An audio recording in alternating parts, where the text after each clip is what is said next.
We are going to learn to thread our bobbin. Oh shoot, this is not one that has a dot on it. No worries. You will have a dot on the top of your bobbin. It's either painted in nail polish or permanent marker, but the dot needs to be threaded facing up. So we put the dot facing up here. So ignore that for a second because we're going to start threading in order. You're going to put your thread on the spool pin, then you have to put this on it.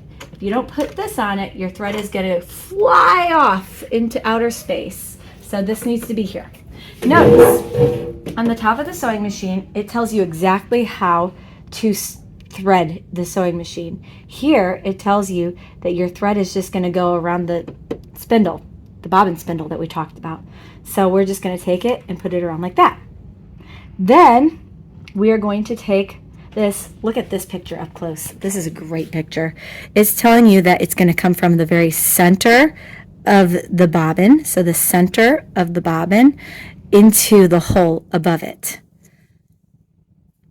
So we're going to thread essentially the hole on the bobbin. Oh geez Louise. There we go. Sometimes if it's a really fuzzy end, it won't go through the hole and you might have to cut it with scissors. Now, we can turn on the sewing machine because we are ready. If I put my foot on the gas, it's going to start sewing. I need to stop that from happening and I need this thing to spin. So I'm going to push this over and now this is not going to go up and down anymore. I'm going to wrap that around my hand and have no tail to get caught into it. And I'm just going to hold it pretty taut, pretty close, and I'm just going to go. There you go. It twisted up so much that it just broke off. We don't want any string hanging out of this, so just let that happen naturally. Put your foot back on the gas and thread the entire bobbin until it stops all by itself. I'm not going to do that because I don't need this color anymore, so I don't want to waste the thread on the bobbin. So now I'm going to push it this way, I'm going to take it off, and I'm going to use this cutter right here to disconnect my string from my original thread. Yep. All right, we are going to learn how to thread our sewing machine. You're going to put your thread on the spool, put the cover on it. If you go too tight with the cover, it's going to have a tough time spinning. So go just a little bit loose so that this can wobble around just a little bit. Now, again, on the sewing machine, it tells you everything you need to know about threading the machine. So this says, number 1, let's do a 90-degree angled turn like that. So I put it in this thing and then I came down to number 2. Then I'm coming to number 3 and I'm going around it like a U-turn. This is where Frank is important. You can see Frank, the uptake lever. It needs to be visible. I can see it, so I can go all the way around it and come forward with it. Oh, and it threaded into it. You can see that she's threaded into it. So you just kind of swooped around it. So I have to make sure Frank is threaded before I move any further in this process. So now Frank is threaded. We're coming straight down where it shows us a number 5, a wiggly turn. What do you call that when you're driving? Curved road ahead? Yeah. So we're going to come through it like that. That's it. I came through the side of this thing and I just pulled it through the side. Now we're going to go into this thing right here above the needle. See that piece? And we're going to go from behind to the front there. The next step is to go right through the needle. And you're going to thread it. This is hard to do. You have to have good eyes, but you're going to thread it through the needle from the front to the back. And if you're having a tough time threading the needle, you can lick it. And if that doesn't work because your thread is too fuzzy, you'll have to get a pair of scissors to cut it nice and angled. I don't have a pair of scissors with me, so don't do this. It works for me, but it won't work for you. use scissors to cut it at a nice angle so it's no longer fuzzy and it can go through. All right, and then you're going to take the thread, put it through the center of your presser foot and back. That's it.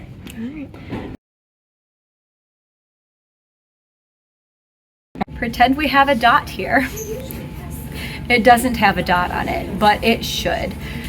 Always thread this with the dot facing up. If you threaded it in the first place up here with the dot facing up, I am going to put this in here, dot facing up, into this bobbin housing. Go ahead and take a quick close look up this. Okay, so dot facing up, I'm going to stick it in here. Also, tails on the left side. That is also an indicator that you have it going the right way. This does not have a picture of how the bobbin should be threaded, so you have to remember this. So put it into your bobbin housing like so, and then see this teensy tiny little divot? You're just going to take your thread and put it, hold on to your bobbin and take your thread and pull it through there. Now we are going to draw up our bobbin thread.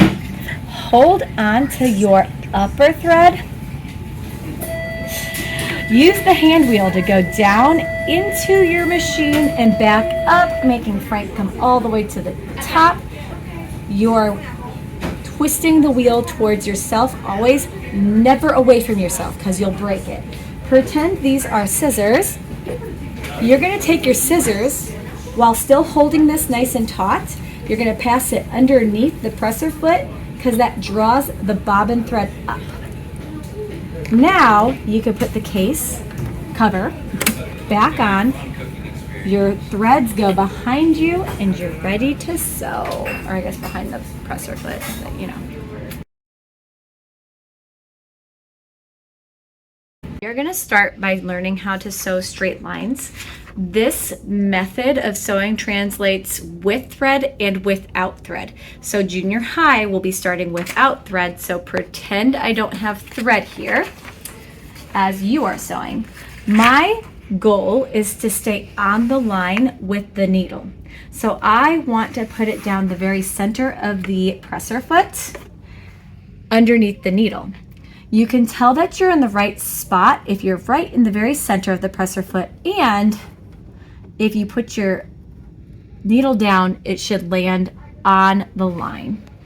So for the first stitches, I usually hold on the two threads behind so they don't get sucked into the sewing machine.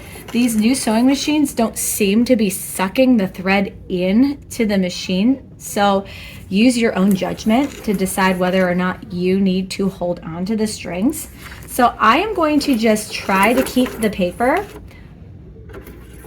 in the right spot using my hands down here, but notice I don't have to hold on to the sewing machine at all. It's just going to suck the paper through, so I don't have to hold on to it. But see, as it's starting to get off, I'm going to just veer it with my hands back onto the line. Once it's back on the line, I can go straight with my paper again. So I don't want you putting your hands around this area at all, so that we don't accidentally get our fingers caught under the needle. Also, I want you to start on the slowest speed. Notice, slowest speed, I'm flooring it right now. This is the medium speed. And then this is the highest speed. We start on the slowest speed so that it's easy to control what we're doing. So when you are a beginner, you need to start slow. Junior high students will never get past the medium speed, but high school students can sew with the highest speed, but not until you are completely comfortable and confident in your sewing. So when I'm done sewing my line, I'm going to take my paper out of the machine and I'm going to use this little cutter on the side to cut my string. Then I'm going to take my thread and put it through the presser foot and back to start again. So I'll show you one more time sewing down this line. My sewing is going to be on the fastest speed because I can. I'm holding on, and now I'm just trying to stay on the line by holding my paper like so.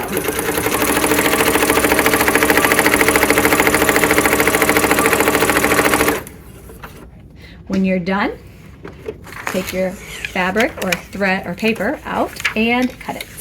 So that is sewing straight lines. Go ahead and sew every single line on your paper. Stop.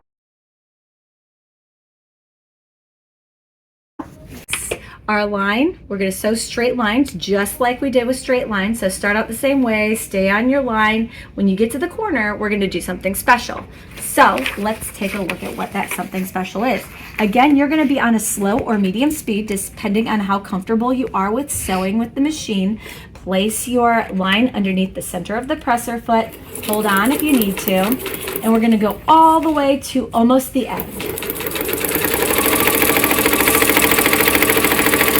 Once you get towards the corner, I want you to start going slower so that you can try to stop on the corner. Now this is where I'm going to tell you to push this button here. You're going to put the needle in the machine. So I use this button to put the needle in the machine. It's on the corner or close enough to the corner. I'm going to lift my presser foot. I'm going to turn the paper so that I can continue sewing down the line. So I want to put my needle in the machine again.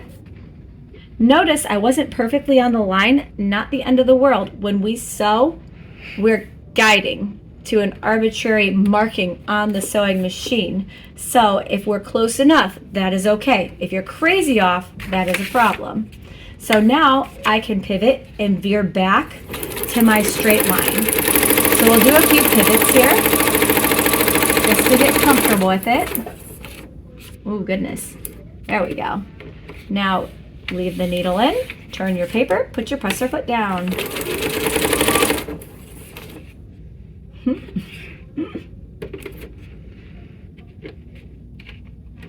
This machine is way more peppy than our old machines. And one more pivot towards the end. Slow down towards the corner to try to stop on the corner. Now push button, needle in machine, lift presser foot, turn. So I think we get the gist. So we're going to stop this page and we're going to move on to the next. Go ahead. Next we are learning curves. It's the same thing as sewing a straight line, except you're having to move your paper like this to keep your needle on the line, or I guess the curved line. So I'm going to get myself set up on the curved line. I am going to start struggling here pretty fast, and you're going to find out why. You see that? Let me take this out so you can see. I did not stay on the curve at all. In fact, this was going to be a disaster from the get-go because I didn't do something that I'm going to show you to do. The stitch length right now is a 2.4. I cannot stay on a sharp curve with a big stitch length. I need to turn down the stitch length to a 1.5. Now we're going to see that I'm going to have more success with staying on the line. So the smaller the stitch length, the better, but you're also going to notice that because the needle is so close together with its poking holes, it's going to start ripping a line through the paper because paper is not fabric. It works great with fabric, not so much with paper. So don't be alarmed if it seems like you're doing this wrong because you're just ripping the paper. So now you can see that I'm actually able to stay on our curved line much better than before. I'll pull this off so you can see it.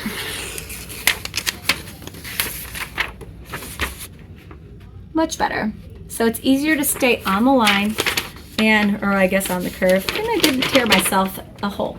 Now, something that I want to mention about sewing just in general, if you are holding onto the paper, not letting it suck through the machine, you're going to get a whole bunch of tears in your machine that look like big holes. Those will be caused by these feed dogs here because they're just trying to rip the paper as you're holding onto it. So that is not something we want to see while we're sewing. If you don't stay on the line or the curve, you just want to try to be as close as you can to it, because again, we're just going to be guiding on these lines when we're sewing fabric. So being close enough is essentially good enough. So let's move on to our next curve. So get yourself on the curved line. It's just a circle. And now you're just going to go around and around and around. That's it, till you get all the way to the end. And I'm starting to rip paper by pulling on it. I should have held onto the string with my hand. So you're gonna go through all of your rings. You'll go through and do your pivots. You'll go through and do your curves and pivots. And we have another pivot practice sheet. We'll go through all of these sheets. When we're finished, we are done with that type of paper sewing.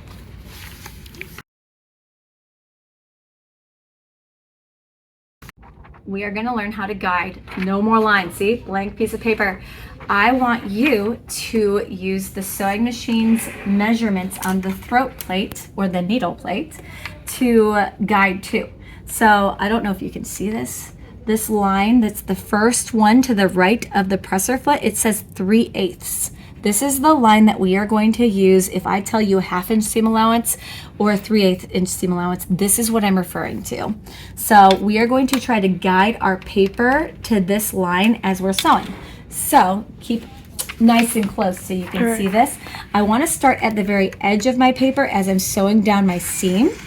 So I'm going to line this up with the needle at the very top edge, and I'm lining it up right here at the 3/8 inch line, which can be tough at first, but you'll get the idea. And eventually you'll recognize this gap of space next to the presser foot as the gap of space for the 3/8 inch seam allowance. So can you see that? Yeah. So I'm actually going to stay out of the way and you can go ahead and film on it. I am just keeping that lined up right there as I'm sewing.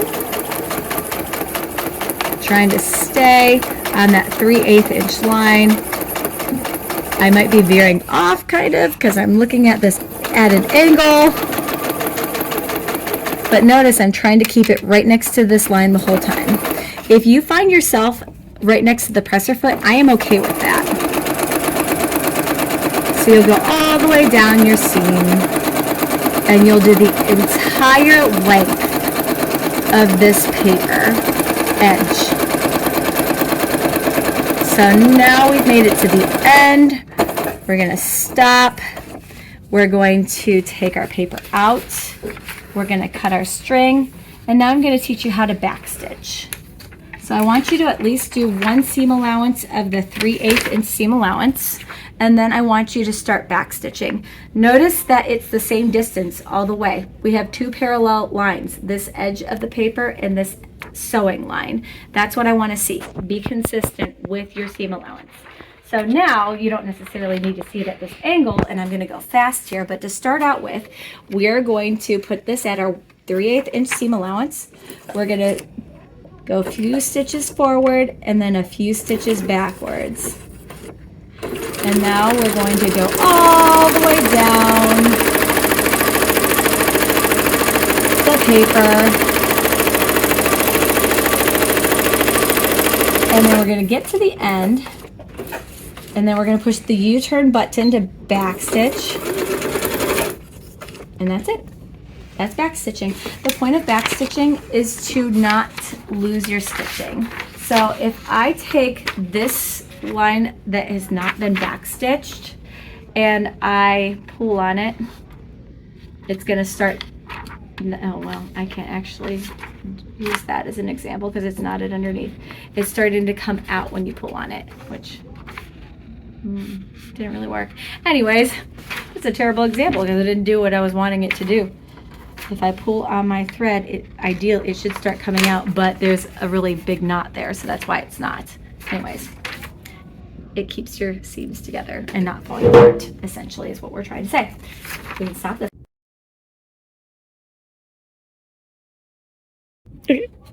All right, we are going to learn our last seam allowance.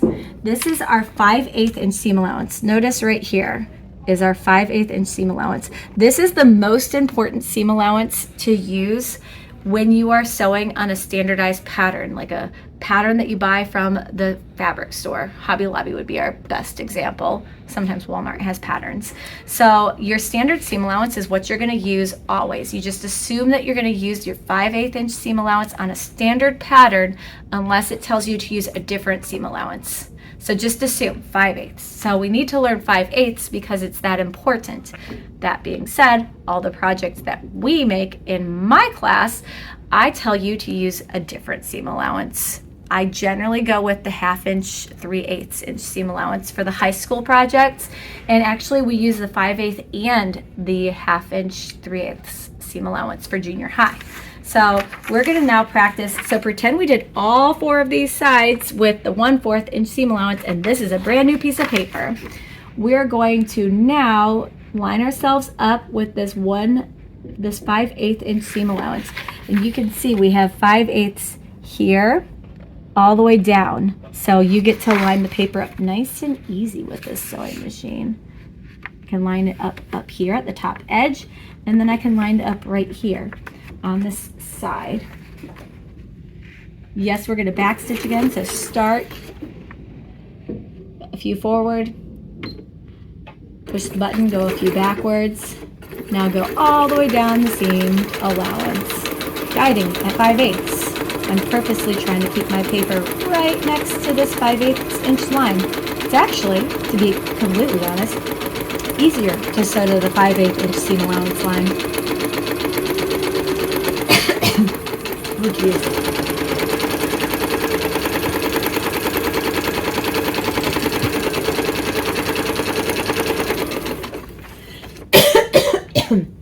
Tickle in my throat. Let's push the back stitch button while I'm holding the back stitch button in, using the foot pedal to finish that off. Notice, again, parallel lines with the edge and our thread. Go ahead and do all 4 sides of this one too. So you'll do your 1/4 on here and your 5/8 on the same paper.